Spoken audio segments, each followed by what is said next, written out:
So far, we were in Gita Dhyanam. So we covered up to verse 6. That's where we were. So we'll quickly see what we studied, and today we will be covering the entire Gita Dhyanam. So the first verse of Gita Dhyanam was a salutation of the Bhagavad Gita itself. So the Bhagavad Gita was given by Swayam Narayana, right, the Lord himself, for uplifting the humanity using Arjuna as a prototype. It was captured by Vyasa, the ancient sage, and placed in the middle of the greatest epic of the world, Mahabharata.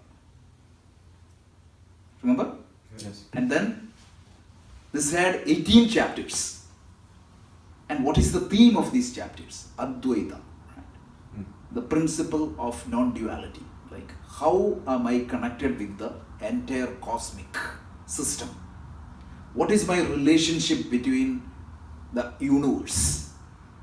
That is the theme of the Advaita. Advaita tells essentially, I am that. How? We are going to see that later. And this has 18 chapters. And I see this Gita as a mother, Amba. And I constantly meditate upon you because this is for uplifting myself. The second verse was a salutation to the compiler of the Gita. Who is the compiler of the Gita? Yes. Vyasa. So I said, the Dhyanam says, O Vyasa, salutations to you. What is your quality? Vishala Buddhi. Your intellect is so vast and you have extraordinary clarity because that is indicated by your eyes. The eyes are like the petals of a lotus leaf. And what did you do? What is your contribution? You lit a lamp of knowledge using the oil of Mahabharata. Remember? That was the second verse. The third verse was a salutation to the author of the Gita, or the person who has given out the message, Lord Krishna. What is the qualities of Krishna we talked? Those who surrender to him, Prapanna Parijataya. He is like a Parijata tree, a wish-fulfilling tree to those who surrender to him.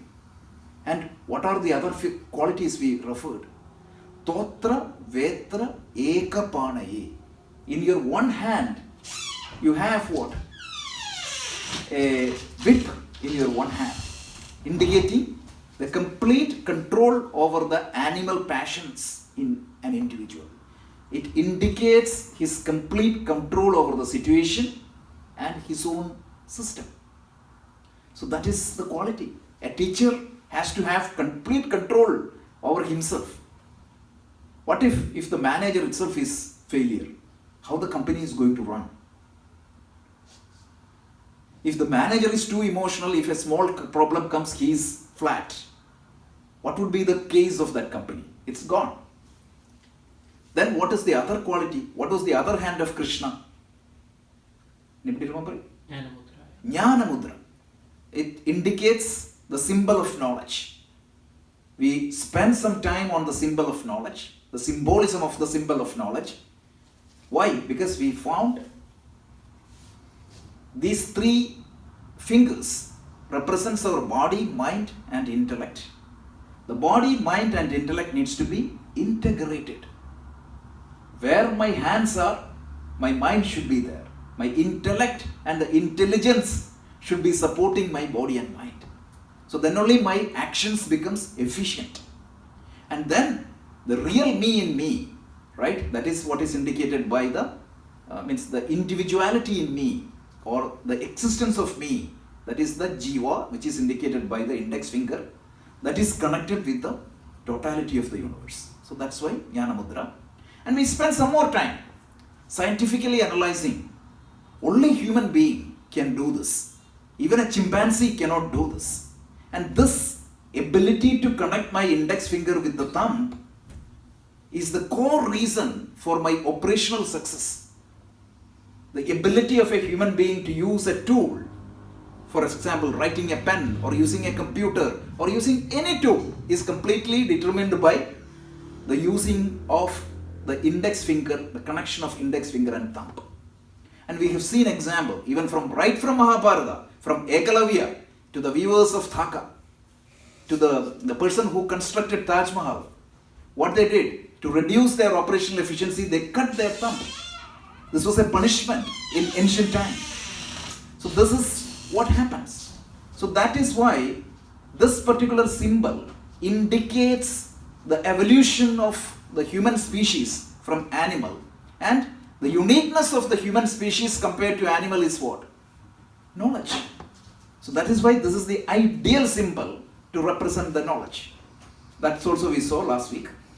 Additionally, we saw the next verse, which is the verse 4, is this teaching is manufactured by Krishna? No.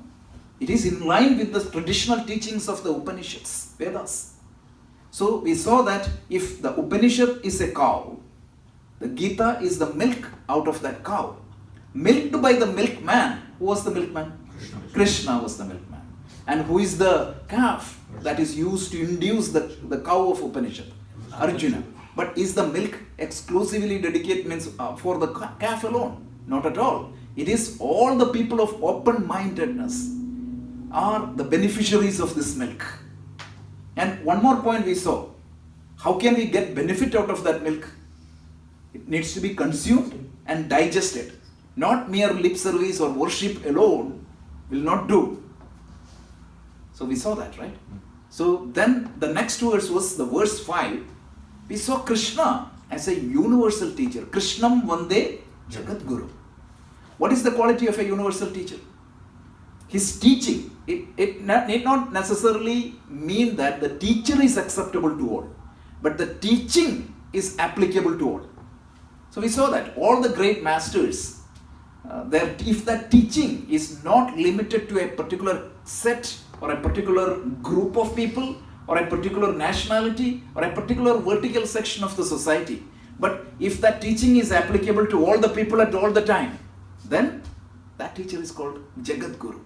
And what else was the qualities of Krishna? He was a family man. Vasudeva Sudam Devam Devaki Paramananda. So he was a family man. It's not that he took care of the entire society and neglected the family. So we saw two categories of people. One, people are extremely good at home but ignores the society completely. And the second category of the people, they do great things in the society, ignore the family.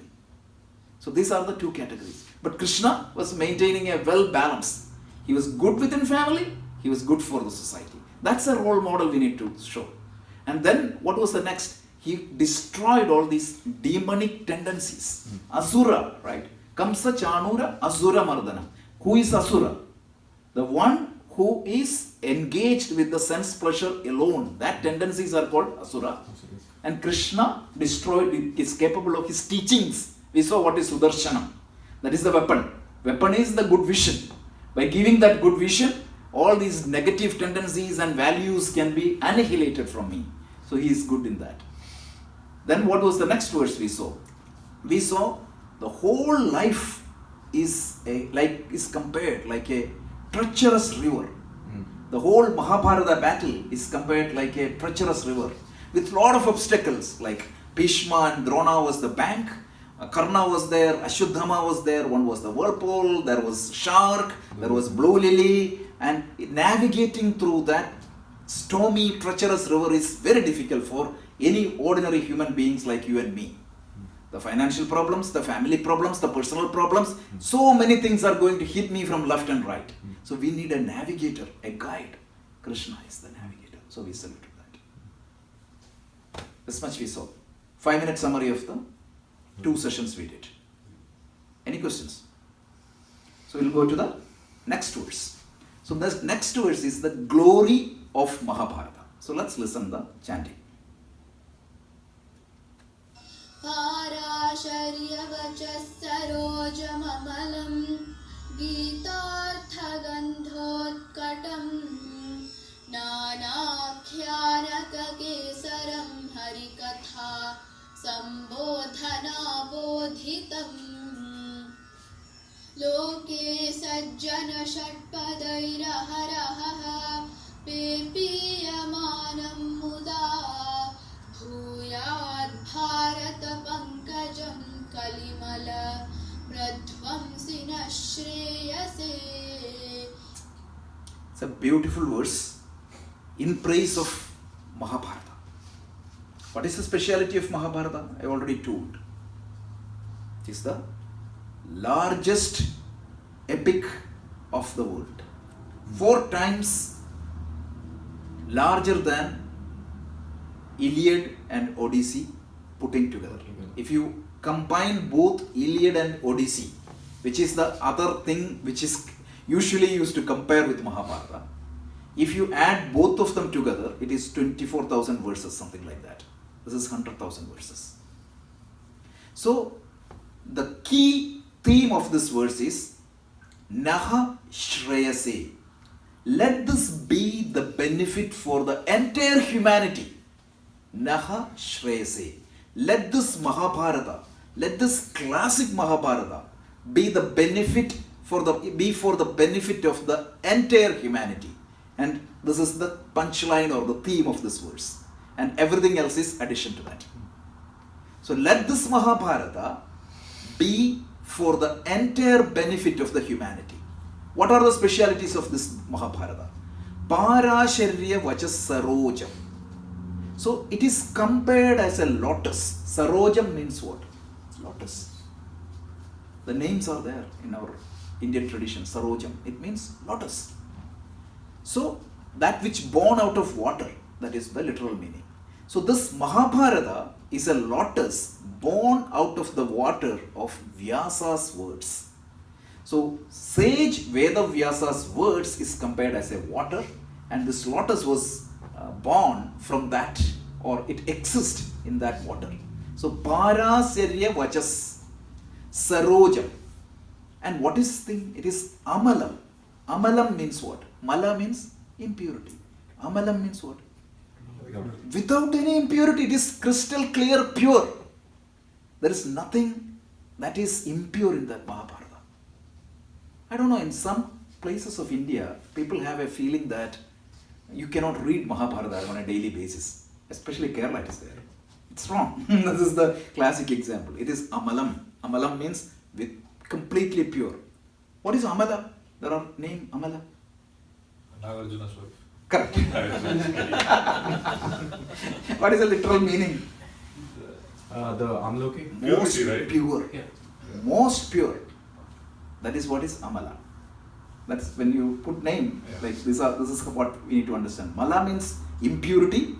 Amala means Without any. the one without. If you add the prefix a to most of the Indian language, it becomes negation. Yeah. So one without impurity. So Mahabharata is born out. Parasharya. Parashara is what? Vyasa's father. Parasharya means son of Parashara. Son of Parashara is Vyasa. Vyasa was the son of the sage Parashara and a fisherwoman Satyavati. Right? So the lineage of Vyasa is what? Fisherman. That is what the lineage of Vyasa. So he is a fisherman. And what Miki?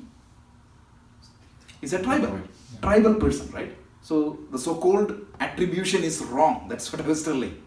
So Vyasa means is the son of Parashara, Parasharya, watches his words, Amalam. What is the beauty or the smell? Because a flower, means lotus is a flower. Naturally that flower attracts people. One of the attraction is the look, and the other attraction is the smell. Beautiful smell. What is the smell of this lotus of Mahabharata? Geeta Dhyanam. Meaning, the Bhagavad Gita is the real smell of that Mahabharata. So, and what is the beauty of that flower? Nana Kyanaka Kesaram. The petals or the filaments of that lotus is the stories after stories after stories. The Mahabharata is known for that, right? One story it will start. Within that story there is another story. And so many poets and so many literature geniuses of India took one portion of that and elaborated that. In every language, right from Malayalam, Tamil, Kannada, Telugu to Kashmiri. Every poet was so much inspired by this great Mahabharata. And they say that Vyaso Chishtam Jagat Sarvam. Every other literature is an Chishta of Vyasa, leftover of Vyasa. One example, Abhijnana Sakuntalam. Have you heard of that? Yeah. Who is written that? Kalidasa. Kalidasa. He pulled that out from Mahabharata. A small portion of the Mahabharata, Kalidasa took that and created a wonderful classic. The story of Vaishali, the famous movie in Malayalam. It was from the Mahabharata. Brilliant Rishi Sunga's story. Like that, hundreds of thousands of stories are there. And all the stories forms the petals. It gives the looks and beauty to this beautiful flower. And a flower means, typically a flower, it will stay as a bud. For that flower to bloom, means to open, you need a sunlight. Means typically that is what poet says, right? When the sun comes, the lotus blooms. And what is that which opens up this flower? Hari Katha, because the theme of the Mahabharata is the story of Hari, Ishvara, Krishna. So Krishna's presence in Mahabharata, that is what is making these flowers open. This is a lot of imagery, right? And Loke Sajjana Shakpadai. So this flower attracts lot of honeybees nearby. And who is that honeybees? Sajjana, people with good heart, open heart, those who are interested in learning this. Those people are get attracted by this flower because to taste that honey is what is contained in this Mahabharata. So Loke Sajjana Shatpadai Aharaha Pepiyamanam Muda. They comes and enjoys this gladly. Bhuyat Bharata Pankajam. This Bharata Pankajam. Pankajam means again what? Lotus. What is the elaboration of the name Pankaja?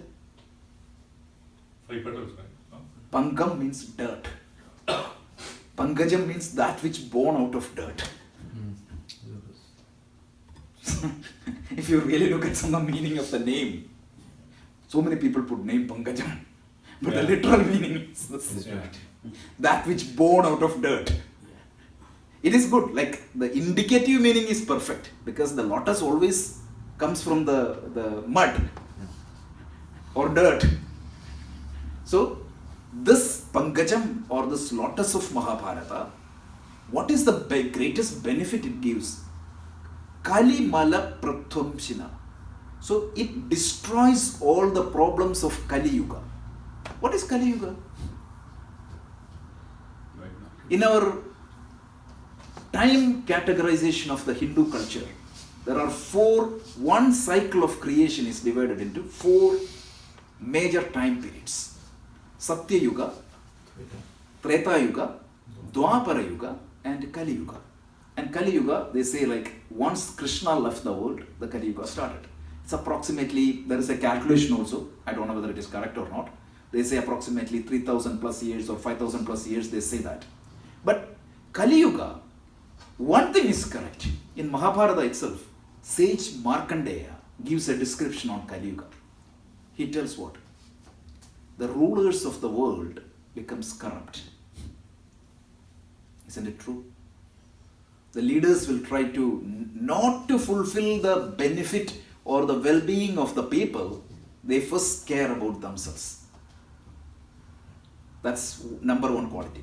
Number 2, individuals becomes more selfish. Earlier, everybody used to see that larger picture. So here, I and my family, even within my family, I. That type of attitude will come. Third, this is the surprising part factor. See, at the time of Mahabharata, they have written, the marriage rate will exponentially decrease. I saw the statistics the other day, US government statistics. The number of people getting married and number of divorces, it's catching up. Means that, we saw that graph. That's exactly what is done by sage Markandeya. The number of people separating and the number of people marrying is coming down, and those who married, the probability of them staying is less. Okay. Then There are a few more descriptions. Every description is perfectly matched with the emotional issues. That is the next one. So at that time, even in a couple of generations back, emotional issues means it was there. Probably we may say that we may not have noticed it, but there were coping mechanisms. Like you had a joint family, you had a lot of friends with whom you can always share, and naturally you feel relaxed. I myself know, so many people come and talk to me that most of the people telling me what? They don't have even anybody to freely talk, open up their mind. Because the moment you open up your mind, you are judged. So this problem was predicted. So these are Kali Yuga. So Kali Yuga is a place or a time where people are extremely selfish, right from ruler to the most common ordinary person. If the ruler is corrupt, naturally everybody will corrupt. So the fix has to come from the top, right? If my children need to follow, every parent comes and tell us, right? My child is not praying or going to temple. So if you ask them, are you praying? Answer is no. They don't expect, means I don't do the study, but I expect my child to do that. See, one thing is like 100 times spoken can be overruled with one wrong action. I always tell my child, don't tell lie, don't tell lie. And he or she sees that I am lying always. So, the right from the rulers to the most ordinary person becomes corrupt. And this is the problem of Kali. And Mahabharata gives a set of norms, standards, rules, philosophy, etc. Okay, so this Kali Yuga, how to handle this Kali Yuga's problem? Philosophical level, it is given. Devotional solutions are given. Emotional solutions are given. Political solutions are given. Every solution is given in Mahabharata. So this Mahabharata can destroy or negate all these problems of Kali. That is the benefit. So that is what the verse is. So let's see the verse once again. Parasharya Vachasarojam. This lotus is born out from the words of Vyasa. Amalam, it is pure. Geetartha Gandhodkhatam, meaning the fragrance of this lotus is Geeta. Nanakyanaka Kesaram, the filaments of this lotus are the stories. Harikada Sambodhana Bodhitam. So that which opens up this lotus is the story of Hari, story of Krishna. And Loke Sajjana Shatpadai Raharaha Pepiyamanam Muda. All the good people, all the Sajjanas of the world, all the right people of the world get benefited, they are attracted to this, just like a honeybee gets attracted to a flower. All the Sajjanas or the good people are attracted to this flower and they enjoy this. And this Bharata Pankajam, the lotus of Mahabharata, it can destroy all the problems of the current times. Good? Any question? So let's listen to the chanting once again. Parasharyavachasarojamamalam Geetarthagandhodkatam Nanakhyarakakesaram Harikatha Sambodhana Bodhitam Loke Sajjana Shatpadairaharaha Pepiyamanam Muda Bhuyat Bharata Pankajam Kalimala Pradvamsina Shreyase Naha Shreyase. Let this be for the benefit of the entire humanity. Highlight that. That is very important. So it is not created for my benefit or Indians' benefit or Hindus' benefit or males' benefit. It is for the entire humanity. And that is why it is called as universal teaching. Yes. Bhuyat Bharata. Yeah. Can you elaborate on that and why it is called Bharata? Bharata means Mahabharata. Why, Yeah. why is that? Bharata Pankajam. Bharata Pankajam means this the lotus of Mahabharata Bhuyat Bharata Pankajam Kali Mala. The impurities of the Kali, the period. Pratham Sina Shreyase. Let this destroys all the impurities of this current time and bring benefit to the entire humanity. So this Mahabharata itself is compared as a lotus.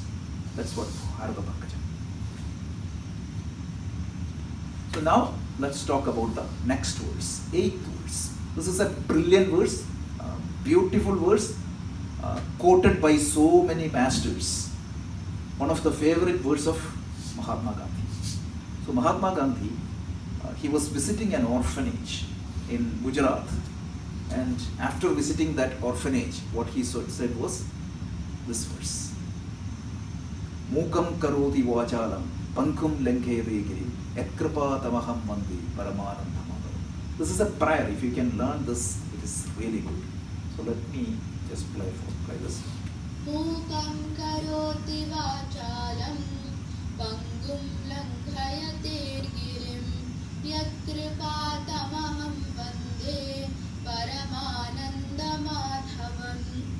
Paramananda madhavam. Yatkripatamaham vande madhavam. That is the theme. Salutations to Madhava. Who is Madhava?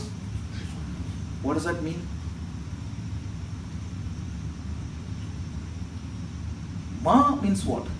Huge. Traditionally it is Lakshmi. What does that Lakshmi indicates? Prosperity. Wealth, prosperity, all the resources.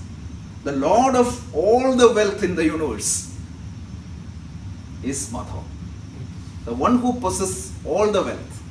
And what is the biggest wealth? Knowledge. Knowledge. Everything. That's why he called as Bhagavan. Remember the first class? Bhagavan. Who is Bhagavan? One with sixfold quality. And all the resources in the world is under his possession. So Madhava. To that Madhava, who is the most powerful person, because he who has all the resources is naturally the most powerful person. To that Madhava, my salutation. And the theme of this verse is divine grace. So we need to understand it. So this is a prayer. What is a prayer?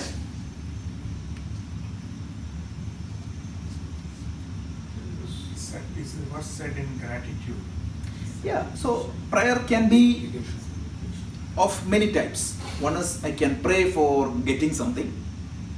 I can pray even for getting rid of something, including the other people. Some people pray for that, right? So, a prayer is an action, a karma. In traditional Vedic terms, it is a karma, an action. And every action has a benefit or a result. I would not say benefit. Sometimes it could be counterproductive. So, every action has a result. And that result can be of two categories.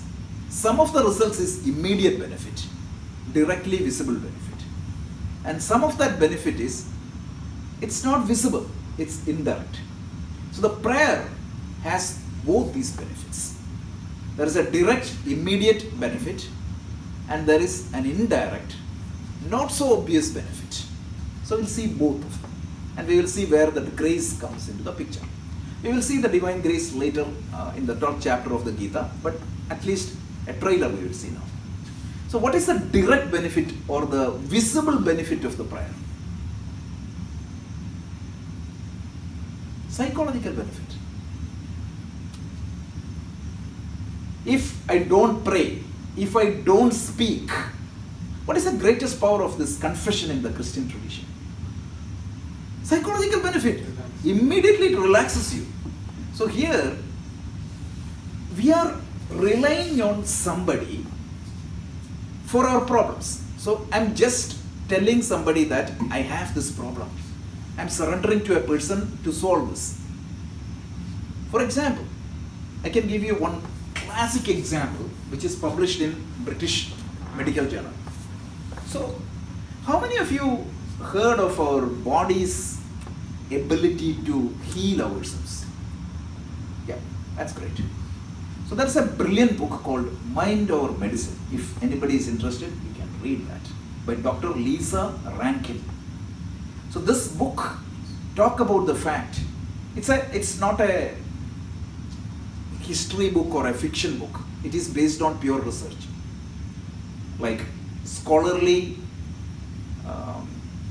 articles are used to produce this research. So this research confirms that most of the times our body has the ability to heal ourselves. But we are not letting our body to heal ourselves or our immune system work because of our stress or worry or anxiety. So I have seen some people, like even if you take the Christian tradition, you could see these evangelical healers. This is what they are doing. I mean, even in Hindu tradition, those who believe in Sai Baba or Mata Amritanandamayi, or even God, Guru Ayyappa or Ayyappa or Venkatesha, all those people, right? When they believe that God is going to heal, it allows even their own immune system to work. Even collective prayers as well. Everything, right? So that is the immediate benefit. And see, typically, say, suppose I go and seek help from Kumar, right? Kumar has some capacity to help me. So I am constrained by the ability of Kumar to support, correct? If I need $1 million, if he don't have that, even if he wants me to help, he cannot help me. And here I am surrendering to whom? You look at the word used. Owner of all the Madhava, the owner of all the resources, the one I can rely on, I can trust on. Those who believe in him, they believe that he has the solution for my entire problem. And once I have that belief, naturally I will be relieved from all these other issues which is preventing me from worry and anxiety. So that is the immediate benefit of prayer. So every psychology, every journal, they say that now you pray. Because the prayer can heal a lot. That's number one. Number two is what? The prayer has an indirect benefit. This is a matter of belief. I cannot, if you ask me to prove, I cannot prove. But each one of us have experienced this in our life. Sometimes what happens? Whenever we do an action, we always get a result. Sometimes what happens? This result is much more than I expected. I always take this example of putting some money in the stock. I always do my research and I go and invest the money. Sometimes I was expecting a return of 5%, but I got 50%. Second scenario is what? Exactly as I expected, it will happen. The third scenario is what? I may lose everything. So, in spite of my best effort, there is always an X factor between me and the result. Certainly my action contributes to that, right? But that my action alone won't produce the result I want always. Sometimes we see that, right? Automatically, even programming, you go there and everything comes naturally. But some days you see, and sometime also, right? Sometimes whatever we do, it works. And sometimes, whatever you do, it backfires. So there is an X factor. See, the third chapter of the Gita call it as rain. Because it gives the necessary environmental factors for your results to manifest. So sometimes, and we call that, we believe, especially in our Hindu Vedic tradition, we believe that this is also not, because God cannot just say that, okay, today, Kumar, whatever you do, it happens. Tomorrow, Arnab, whatever you do, it is going to happen. The grace cannot be randomly distributed. So whatever I get, it is based on my action. We believe in that. We believe in karma. So we feel that whatever we do means we may not get the result today, but sometimes it will come. So that which gives me that benefit or that conducive factor at the time of a karma is called grace. So this is what is grace. But the grace is, God is always giving us the grace. But only people who are tuned to it will get that. Sri Ramakrishna gives a beautiful example. He tells it means you are familiar with these wind operated ships, right? So the sailors, right? If you keep that properly, right? What do you call that? Sail. If you sail properly in the direction of the wind, naturally the wind will take the boat forward. Otherwise, the same wind can destroy the ship. So tune yourself to get that divine grace. And what is this divine grace does? It works miracle on you. And he gives one example. What? Mukam karodi vajalam. What happens? A mute becomes eloquent. Pankum lankayadegiri. A cripple or a lame person can climb up mountains. So it tells that anything can happen. When that grace is there, anything and everything can happen in the world. I'm sure each one of you in your life must have felt sometimes or the other. Without that push, in the Western tradition they say, right? Sometimes you open up your mouth, head and tell, oh, you worked. That's exactly what we say also here, through grace. Every culture in the world, whether it is Hindu, Christian or even the Native American, every culture has some term called luck. And we don't believe in that random luck. Because if the God is making you lucky and making you unlucky, can you believe that is happening from an all-merciful, impartial superpower? No. So this has to be earned. So this Madhava, I salute this Madhava, the owner of all the resources in the world.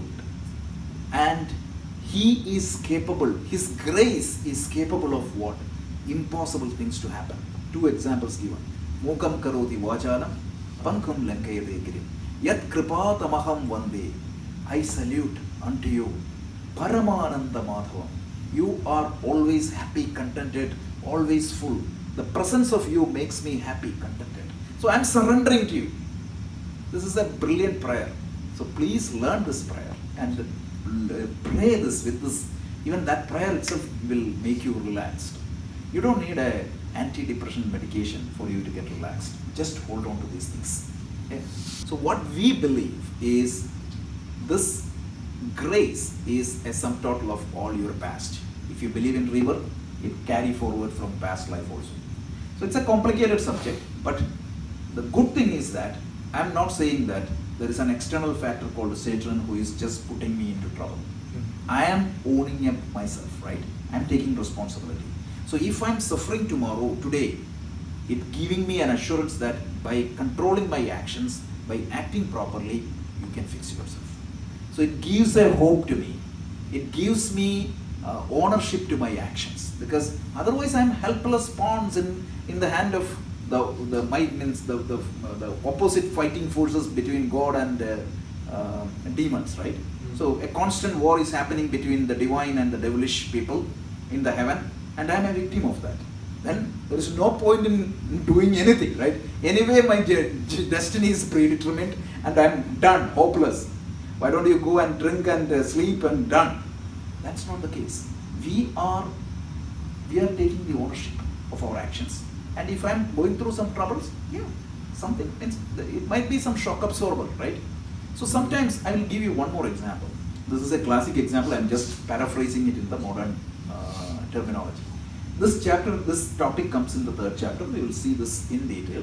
But one more answer, just to give you. See, if you go to a hospital, Vasudeva Sutam Devam one person has a Kamsa chronic stomach pain, and the other Charmuramardanam person has Devaki his leg pulled. Paramanandam They are sitting Krishnam in the next Vande Jagadgurum. So the person who is broken his leg, he is given all foods. Doctor prescribed. Doctor is coming for the visit and he prescribed, okay, you can have anything you want. And the other person, you cannot eat anything, you have to do only electrolytes. So an apparent vision may tell me that this doctor is so impartial. This fellow was given all the best food in the world and I am prescribed what? Only electrolytes. But why the doctor prescribed electrolytes to me? Because that is for my recovery. So whatever I am going through, this is a positive way of approaching life. Yes, absolutely. So this tells me that, okay, yes, I am going through some troubles, but it is for my own benefit. Rather than saying that you are hopeless, you are eternally punished. No, So this is the grace. So hold on to Him. Be conformed to His teaching. Change your lifestyle. This is what Krishna tells from verse 1 to verse 700. Change your lifestyle in such a way. He didn't say that you come and worship me. No, He didn't say that. That is the revelation of Bhagavad Gita, right? He tells you change your lifestyle in such a way that you're living in harmony with the natural orders of the universe. If I go, means I'll tell you one more example. How am I disturbing the natural order of the universe? Your body has a natural set of laws, right? It needs certain exercise. It needs certain cleansing, right? It needs certain balanced diet. Yuktahara viharasya, yukta cheshtasya karmasu. I'm not quoting from the modern science, but I'm quoting from the Gita only. You know, your actions, activities should be balanced. You have to have right amount of food, right amount of sleep, right amount of exercises, right amount of activity. If you don't follow that, what is going to happen? I'll get sick.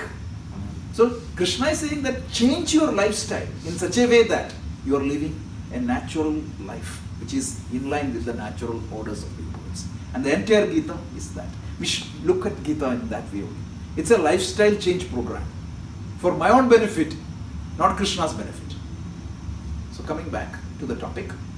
So I am saluting to that Madhava, the owner of all the resources of the universe, whose grace is capable of making impossible possible. So one more thing. A lot of us may find sometime completely helpless in front of the situation. When you find completely helpless in front of the situation, whatever is that situation, know that there is somebody who can be surrounded. I don't care whether you call him as Christ or Krishna or Allah. It doesn't matter. But hold on to that higher power. That is going to help you. All the situations will turn around and it will happen. Hundreds of examples. Mirabai in our tradition, right? This Kannappa in the Karnataka tradition, right? The devotee. And these Chidambaram, these, what is that, Alvars or Nayanars, right? They were all, every tradition has this Shabari in Kerala, right? I mean, how she was suffering and her belief in Rama, how it transformed her. Every tradition has such people. And in modern times also, you could see the cancer get cured. Read this book, hundreds of examples are there with scientific evidence. Swami Vivekananda, after his wonderful words, Parliament of Religion, right? Somebody asked him, right? How can you do this? You've never been to a foreign country. How can you conquer the entire America in a 3-minute speech? Somebody was asking him, and his response was what? Mukam karoti vachalam, pankum lenkhe girim, yat kripatamaham vande paramananda madhav. He quoted this verse.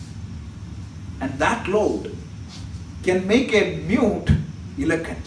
And that's what he did at the world's Parliament of Religion. How beautiful it was, right?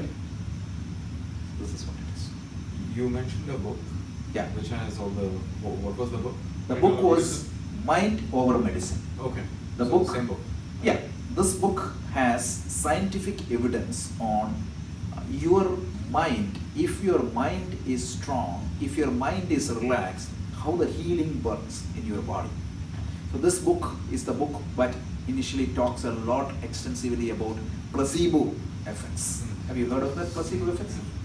You can do a sugar pill thinking that it is a medicine. It cures you. Hundreds of evidences. And the opposite of placebo is also there. Nocebo effect. Right? Nocebo also is also there. So they did a survey in California, right? A particular Chinese sects believe that their age, the longevity of their life is only 67 years. You see, most of the people die around that time. Because this belief is so much rooted in their system and the body responds to that. Such cases are there. And that's what I tell all these older people, the so-called older people. If you think that you're old, you're gone, you're gone. So, be happy, be cheerful, do something every day, right? And it's these 3 factors. When you're a kid, you don't have resources, you don't have time. You have time, right? You have all the health. When you are an adult, you have money, you have health, but you don't have time. As an old age person, Time is there. time is there, money is there, health is not there. So practically, your life is gone always. From womb to tomb, it's a waste. If you think that tomorrow you will be happy after retirement, no, do it now. Whatever you want, do it now. That's it. So coming back, so His grace, His teaching can make anything possible. So Krishna, He is the Lord of all resources. It's the direct benefit. Unseen benefit is what is called grace. Grace we talked about a little bit more, and the summary is Lord is the owner of all the resources. His grace make everything happen, and this is a prayer seeking His grace. The seen benefit of the prayer is the psychological benefit we experience immediately, and the unseen benefit of the prayer is the grace. Mukam karoti vachalam pankam lankhete girim yat kripatamaham vande paramanandam. If you learn one verse of this 9 verse, learn this verse. So let's go to the final verse. So now we were saluting a lot of people, but where does this ultimate salutation goes? So let's hear. Yam Brahma Varunendra Rudra Marutaha Stunvanti Divyaistavaihi Vedai Sangha Padakramo Panishadaihi Gayanti Yam Samagaha Dhyanavasthita Tadgatena Manasa Pashyanti Yam Yoginaha Yasyantam Navidussura Suraganaha Devaya Tasmai Namaha. The punchline or the theme of this verse is Devaya Tasmai Namaha. To that Deva I salute. To that Lord I salute. The word Deva has multiple meanings. Deva means what? The literal meaning is what? The divine. The effulgent, that which lights us, that's all. So it could be a deity, or it could be some exalted beings if you believe in that, or it is the one Lord of the universe, or it could be even your sense organs, that which lights, eyes lights the vision, the ears makes things hear. So, but what exactly is the Deva referred here? It is that one Lord of the universe, the ultimate universal governing principle, whatever it is. You may call it as Rama, you may call it as Krishna, you may call it as Allah, whatever it is. Whatever is that universal governing principle, that is what is being referred here. To that Deva I salute. Devaya Tasmai Namaha. So let's see the details. What is the speciality of this Deva, this ultimate Lord of the universe? He tells, Yam, to whom Brahma, Indra, Rudra and Marut Devata praises. Who is Brahma? Creator. What does that mean? See, it's a model. What is the speciality of a model? Like you can say that government, under the government there is a finance department. Under the government there is a defense department. Under the government there is an external affairs department. So the universal governing principle, we can call it as the Ishvara, ultimate Ishvara, or the God, or the reality. Under that, based on specific functions, we give certain names. That's all. So the finance department is part of the US government, ultimately reporting to Trump, right? The defense department is also part of the US government. Every department, based on the function, there is a vertical slicing and dicing is there. So like that, the cosmic universal governing principle, based on the functionality, in our Hindu tradition, we give different names. That doesn't mean that it is completely separate from the overall things. So these are the misunderstandings, right? So some people go to temple, they salute equally to each god, so that one god doesn't need to get affected, right? So every temple has all the gods. And if you show one arati here, you show here. And even some people does that in the puja room also, right? If I pray one Vishnu Sahasranama, I will compensate that with the Shiva Sahasranama and Lalitha Sahasranama, without knowing that these are all same. So this Brahma means what? The creative principle of the universe. Whether you call it as Brahma or creative principle, it's the same. And Varuna, what is that? The water resources of the universe. Indra, the rain resource of the universe. Marut, Rudra, meaning it is the Shat Rudras are there, different functionalities. Then you have this Marut is the wind. So natural phenomenon of the universes. They are governed by the overall universal principle.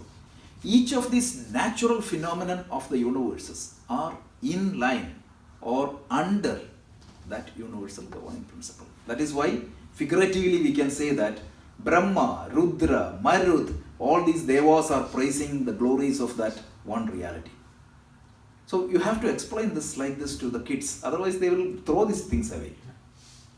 So if you explain scientifically, it's correct. It's a model, it's a representation. See, what is the definition of a model? It's an abstract representation of a reality, right? So this reality is represented through the abstract way. Is this the only way this can be represented? Absolutely not. This is for our convenience, that's all. So we have to understand from that angle. Otherwise, these things are going to complicate us completely. So that is why this verse clearly tells Brahma, Varuna, Indra, Rudra and Marut Devatas praise the glories of this Lord. And so that is this Ishvara we are praising or worshipping, that is revered and means worshipped by all the natural phenomena of the universe. Who else is under that? Second category is scholars. So he tells Vedai sa anga pada krama upanishadai gayantiyam samagaha. The scholars or the religious worshippers, they are also worshipping somebody. Whom they are worshipping? They are worshipping the same God. So Samaveda is highlighted here. Why Samaveda is highlighted here? What is the speciality of Samaveda? It's in a musical form. It's in the form of a music, right? So this Samaveda, it indicates all the Vedas. That's it. So Samaveda, the chanters of the Samaveda, what they do, like Vedai sa anga prada krama. The Vedangas, they are not ordinary people. They have studied these Vedangas. What are the Vedangas? There are 6 angas. Sorry. There are 6 angas for the Vedas. So there are phonetics. If you want to study properly, Veda properly, you have to study phonetics, which is called Shiksha. The second one is grammar, Vyakarana. Oh my God, if you want to study the Sanskrit grammar, it's really difficult. So the Panini's grammar is very complicated, much more complicated than the English grammar. So grammar, rituals called kalpa, then etymology, which is called nirukta, then you call the chandas, the meter. How do you chant? There are rules are there, like there are. It has to be even the pauses and where you give emphasis, right? Like there are 3 suras, Anudatta, Udatta, Surita. All that details are there, and then astronomy with astrology is there, which is called Jyotisha. So all this has to be studied. So those who study are scholars. So these scholars will worship you by chanting the Veda. How do they chant the Veda? There are multiple ways of chanting the Vedas. A couple of things are called. One is called Pada and the other one is called Krama. Anybody knows that? Pada means every word will be emphasized. Parthaya, Pradibodhidam, Bhagavatam, Narayana, Ena. So every word will be separated. You can chant this by combining them using something. Parthaya Pradibodhidam, one word. So if you combine that, that becomes Krama. If you chant that separately, it becomes Pada. So those people who are scholars, they mastered these Vedangas and they chant the Vedas in one of the chanting methodology, either Krama or Pada, and then Upanishad. They study Upanishads. What is the Upanishad? Upanishad is the highest principles of life. It talks about myself, it talks about my relationship with the world, and it talks about my relationship with God. So Upanishads, those who follow all these things, they are also praising your glory. So Yam, Brahma, Varuna, Indra, Rudra, Marut, Stonyanti Divyastavaya. These devatas are chanting your glories. Not just devatas, even the scholars of the world, they are also chanting your glory through the Veda chanting, through the Sama Veda. They are mastering these 6 angas of the Vedas.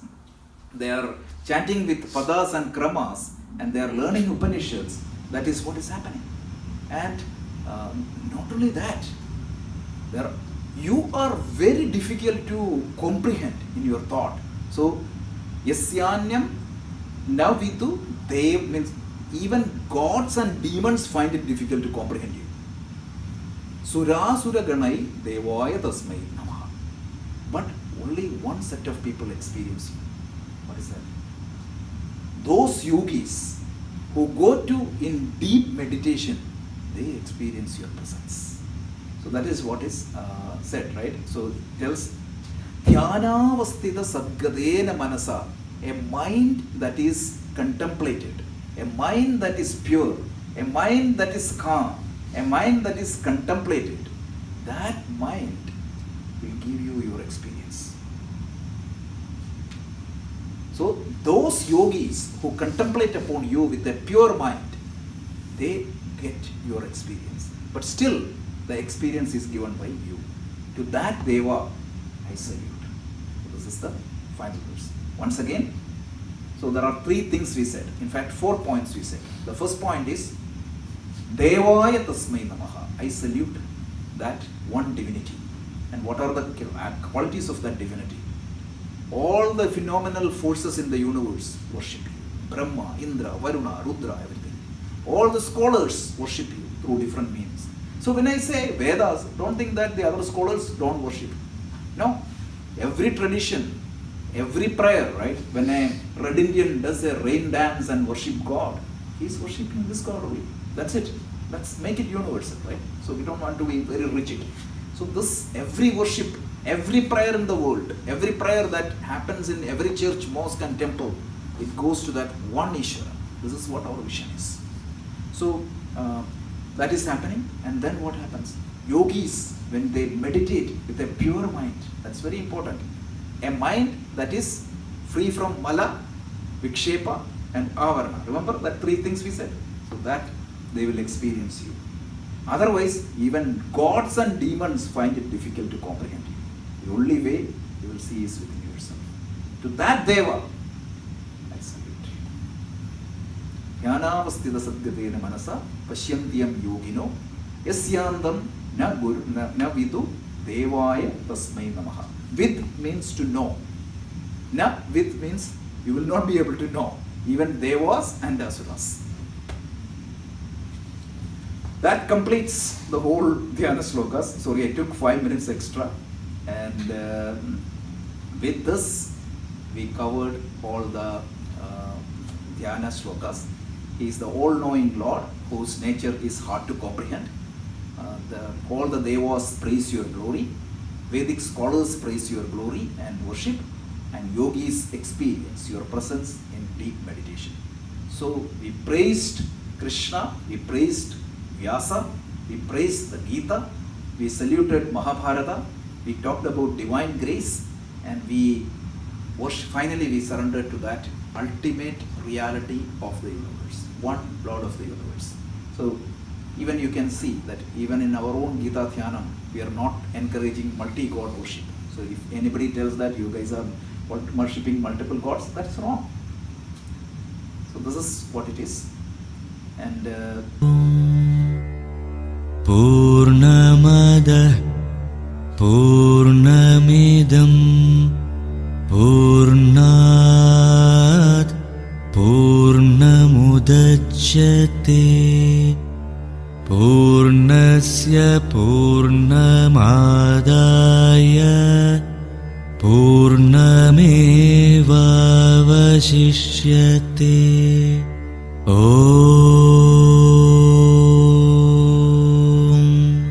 शान्ति शान्ति शान्तिः।